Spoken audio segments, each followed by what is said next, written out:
መኑ ውእቱ ገብርኄር ታማኝ አገልጋይ ማን ነው? የማቴዎስ ወንጌል መጋቤ ሐዲስ ምስጢረ ሥላሴ ማናየ። በኢትዮጵያ ኦርቶዶክስ ተዋሕዶ ቤተክርስቲያን ስያሜ የዐቢይ ጾም ስድስተኛው እሁድ ወይም ሳምንት ገብርኄር ይባላል። ስያሜውን የሰጠውም ኢትዮጵያዊ ሊቅ ቅዱስ ያሬድ ነው። ከአምስቱ መጻሕፍቶች አንዱ የሆነው ጾመ ድጓ የዐቢይ ጾም ሳምንታት ስያሜዎች ከነሥርዓተ ማኅሌቱ አዘጋጅቷል። ስለዚህ በስድስተኛው የዐቢይ ጾም ሳምንት ከዋዜማው ቅዳሜ ጀምሮ በቤተ ክርስቲያን የሚዘመረው ዝማሬ፣ የሚሰበከው ስብከት፣ የሚሰጠው ትምህርት ገብርኄርን ወይም ታማኝ አገልጋይን የሚያወሳ ነው። ለዚህም ምሳሌ እንዲሆነን በማቴዎስ ወንጌል ላይ የተጻፈው ታሪክ እናነሳለን። አንድ ባለጸጋ ሰው ባሪያዎችን ጠርቶ ለአንዱ 5 መክሊት ሰጠው። 2 መክሊት የሰጠውም አለ፣ 1 መክሊትም የሰጠውም አለ። ከዚህ በኋላ ወደ ሩቅ አገር ሄደ። 5 መክሊት የተቀበለውም መጥቶ ወርዶ ሌላ 5 አትርፎ 10 አደረገ። 2 የተቀበለውም አትርፎ 4 አደረገ። 1 የተቀበለው ግን ሄዶ መሬቱን ቆፍሮ በሻሽ ጠቅልሎ የጌታውን መክሊት ቀበራት። ከብዙ ጊዜ በኋላ ጌታቸው መጥቶ ተቆጣጠራቸው። 5 መክሊት የተቀበለው ቀርቦ ጌታዬ 5 መክሊት ሰጠኸኝ ነበር፣ እነሆ 5 አተረፍኩ አለው። ገብርኄር ወምእመን ዘበሁድ ምእምነ ኮንከ ዲበ ብዙህ እሰይመከ ባእ ውስተ ፍስሐሁ ለእግዚእከ። አንተ ታማኝ ባሪያ በጥቂቱ ታምናሃል፣ በብዙ ሾመሃለሁ፣ ወደ ጌታህ ደስታ ግባ አለው። 2 የተቀበለውም ቀርቦ ጌታዬ 2 መክሊት ሰጥተኸኝ ነበር፣ እነሆ ወጥቼ ወርጄ ሌላ 2 አትርፌ 4 አድርጌያለሁ። አንተ ታማኝ በጎ አገልጋይ በጥቂቱ ታምናሃል፣ በብዙ ሾመሃለሁ፣ ወደ ጌታህ ደስታ ግባ አለው። 1 መክሊት የተቀበለው ግን ቀርቦ ጌታዬ አንተ ክፉና ጨካኝ፣ ካልዘራህበት የምታጭድ፣ ካልበተንክበት የምትሰበስብ እንደሆንኩ ስላወቅኩ መሬቱን ቆፍሬ ቀበርኩት፣ እነኋት መክሊትህ አለው።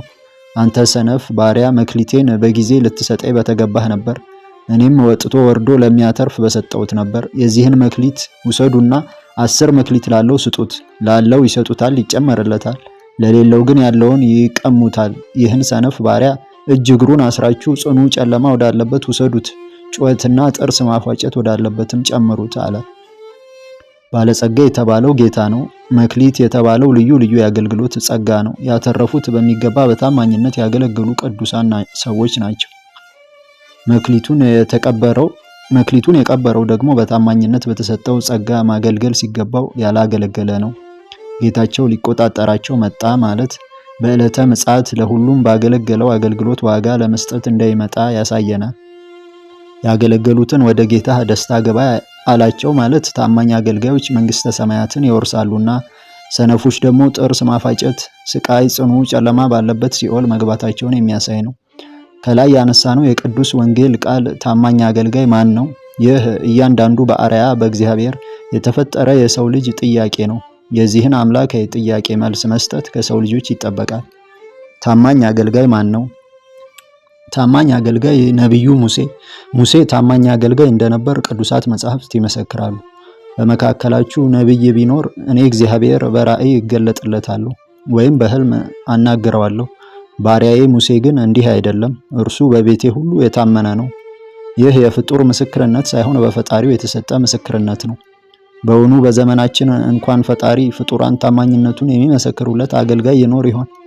የሙሴን ታማኝ አገልጋይነት በረሃ፣ ስደት፣ መከራና ቁጣ ያልበገረው 40 ዓመት ስለ ወንድሞቹ በመሰደድ 40 ዓመት ደግሞ በተሰደደላቸው ወንድሞቹን በመምራት ባህር በመክፈል ጠላት በመግደል መና በማውረድ ደመና በመጋረድ ውሃ ከአለት አፍልቆ በማጠጣት መከራውን ከወገኖቹ ጋር በመቀበል የቀኑ ሐሩር የሌሊቱን ቁር ብርድ ታግሶ በታማኝነት አገልግሏል። ታማኝነቱ እስከ ሞት ነበር። ሙሴም ወደ እግዚአብሔር ተመልሶ ወዮ እዚህ ሕዝብ ታላቅ ኃጢአት ሰርተዋል፣ ለራሳቸውም የወርቅ አማልክት አድርገዋል። አሁን ይህን ኃጢአታቸውን ይቅር በላቸው፣ ያለዚያ ግን ከጻፍከው መጽሐፍ እባክህ ደምስሰኝ፣ ከባለሟልነትህ አውጣኝ። ታማኝ አገልጋይ እኔ ልሙት ሌሎች ይዳኑ የሚል ነው። አሁን የምናየው ግን ፈጽሞ ከዚህ የተለየ ነው። ሰዎች ይሙቱ እኔ ልኑር፣ ሰዎች ጾም ይደሩ እኔ ልብላ፣ ሰዎች ይራቆቱ እኔ ልልበስ፣ ሰዎች ይዘኑ እኔ ልደሰት ነው።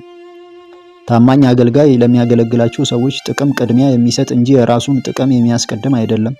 ዛሬ በዓለማችን የምንመለከተው ግን ጩኸት፣ ለአሞራ መብል፣ ለጅግራ የሚባለውን መሰል ነው። በታማኝ አገልጋዮች ድካም የሚሸለሙ ታማኝ አገልጋዮች በሰሩት ስራ የሚቀርቡ የሚወደሱ ከጥቅሙ እንጂ ከድካሙ መክፈል የማይሹ እንቅፋት የሚመታው እግርን ነው። አክሊል የሚቀዳጀው ግን ራስ ነው።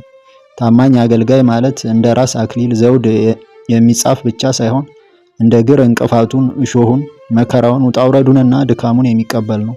በጥቅም ጊዜ ለራሱ በአካፋ የሚዝቅ ወይም በጭልፋ የሚጨልፍ አይደለም።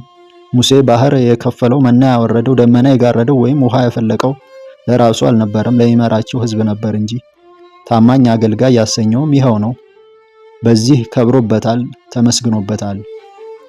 ታማኝ አገልጋይ ነቢዩ ዳዊት ዘመነ መሳፍንት አልፎ ዘመነ ነገሥት ሲተካ እስራኤልን በንጉስነት እንዲያገለግል እግዚአብሔር ከበግ ጥበቃው ወስዶ ስልጣን ሰጠው።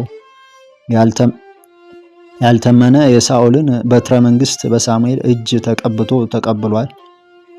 ያልታመነ የሳኦል በትረ መንግስት በሳሙኤል እጅ ተቀብሏል። በተሰጠው ስልጣን በታማኝነት ህዝበ እስራኤልን መርቷል። ታማኝነቱንም እግዚአብሔር ለሙሴ እንደመሰከረለት ለእርሱም መስክሮለታል። እግዚአብሔር እንደ ልቡ የሆነ ሰው መርጧልና የዘይቱን ቀንድ ሞልተህ በልጆቹ መካከል ለእኔ ንጉሥ አዘጋጅቻለሁና ወደ እሴይ ወደ ቤተልሔም እልካለሁ እንደተባለው ወረከብክዎ ለዳዊት ገብርየ ወቀባእክዎ ቅብአ ቅዱስ እንዲል ባሪያዬ ዳዊትን አገኘሁት፣ የተቀደሰ ዘይትንም ቀባሁት።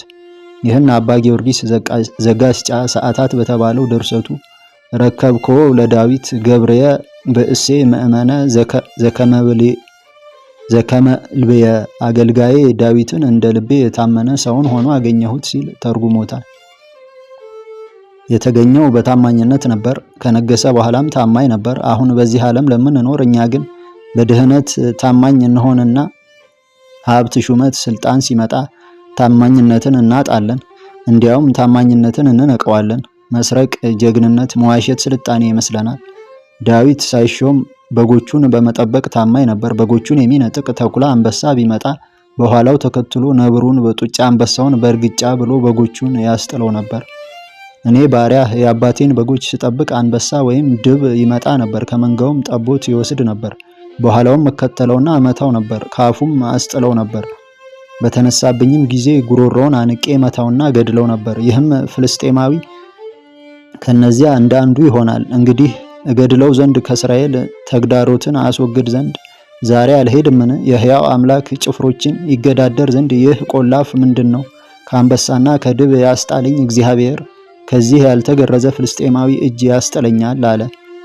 ዛሬስ ቢሆን በእስራኤል በነፍስ በምዕመናን ላይ የሚገዳደሩ ብዙ ፍልስጤማውያን ተሰልፈዋል።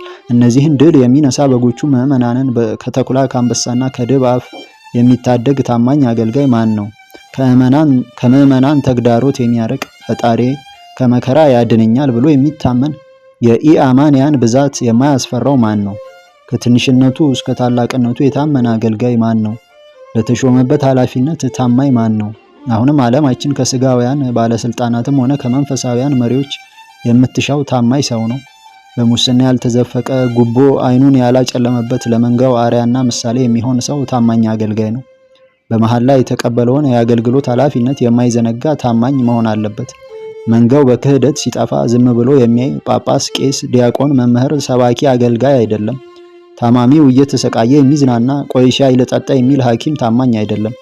ፍርድ የሚያጓድል፣ ድሆችን የሚበድል፣ ለድሃ አደጎች የማይፈር ታማኝ አገልጋይ ቅዱስ ዮሴፍ ለወንድሞቹ ምግባቸውን ተሸክሞ የእርሱ ስንቅ ቢያልቅ የወንድሞቹን ስንቅ ሳይበላ በትንሽ የታመነ ሰው ነበር።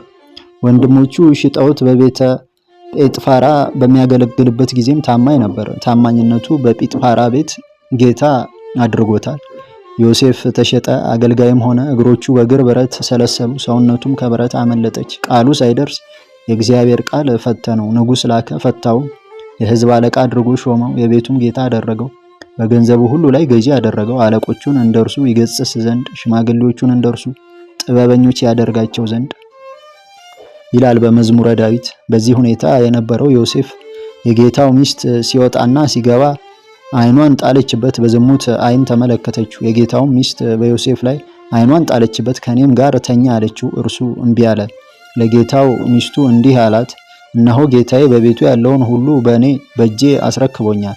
በቤቱ ያለውን ምንም የሚያውቀው የለም። በዚህ ቤት ከኔ የሚበልጥ ሰው የለም። ሚስት ስለሆንሽ ካንቺ በቀር ያልሰጠኝ ነገር የለም። እንዴት ይህን ትልቅ ክፉ ነገር አደርጋለሁ? እንዴትስ በእግዚአብሔር ፊት ኃጢአትን እሰራለሁ? በዮሴፍ ታማኝነት የጌታው ቤት ተባርኳል። ሀብቱ በዝቷል። በታማኝነቱ በቤቱ ያለውን ሁሉ ተረክቦ ነበር። የቀረበለት ፈተና ግን ከባድ ነበር። ይህን በታማኝነቱ ማለፍ ችሏል። ዛሬ በእያንዳንዱ ጓዳ ልጅ ብዙ ክፋት እንዲሁም በደል ይፈጸማል። ልጅ በፈላ ውሃ የሚቀቅሉም ሰዎች አሉ። ስርቆትም የሚፈጽሙ በርካታ ናቸው። በጥቃቅን ዕቃዎች እንኳን የሚታመን ጠፍቷል። ዮሴፍ ግን በታማኝ አገልጋይነቱ በመጣበት መከራ ቢታሰር እንኳ ያለ ሹመት አላደረም። የእስረኞች አለቃ ነበር። ከእስር ቤት ሲወጣም ግብፅን በሙሉ መርቷታል። በግብፃውያን በሙሉ ተሾሟል። በጥቂቱ ታምኗልና በጥቂቱ የታመነ በብዙ ይሾማል እንዲል ከሶስቱ ታማኝ አገልጋዮች ሕይወት ሁሉም የሰው ልጅ ታማኝ አገልጋይነት የሚያሰጠውን ክብርና ጸጋ ተመልክቶ በታማኝነት ማገልገል ይገባዋል። ታማኝ መሆን መጀመሪያ የሚጠቅመው ለራስ ነው። ከዚያም ለሀገር፣ ለወገን፣ ለቤተ ክርስቲያን፣ ላመኑት ላላመኑት ሁሉ ይጠቅማል። በመጨረሻም የጽድቅ አክሊልን ያቀዳጃል፣ መንግስተ ሰማያትን ያወርሳል፣ በሰውም በእግዚአብሔርም ፊት ያስከብራል። ጻድቃን ሰማዕታትና ቅዱሳን በታማኝ አገልግሎታቸው ፈጣሪያቸውን ደስ አሰኝተው ከብረዋል። በኃላፊው ገንዘብ ያልታመኑት ይሁዳ፣ ሐናንያ፣ ሰጲራ የደረሰባቸውን ጉዳት አይተናል። በአካን ወልደ ከርሚንም ተመሳሳይ ቅጣት ደርሶበታል። ለዚህ ነበር ቅዱስ ዳዊት አቤቱ አድነኝ፣ ደግ ሰው አልቋልና ከሰው ልጆችን መተማመን ጎድሏልና ያለው።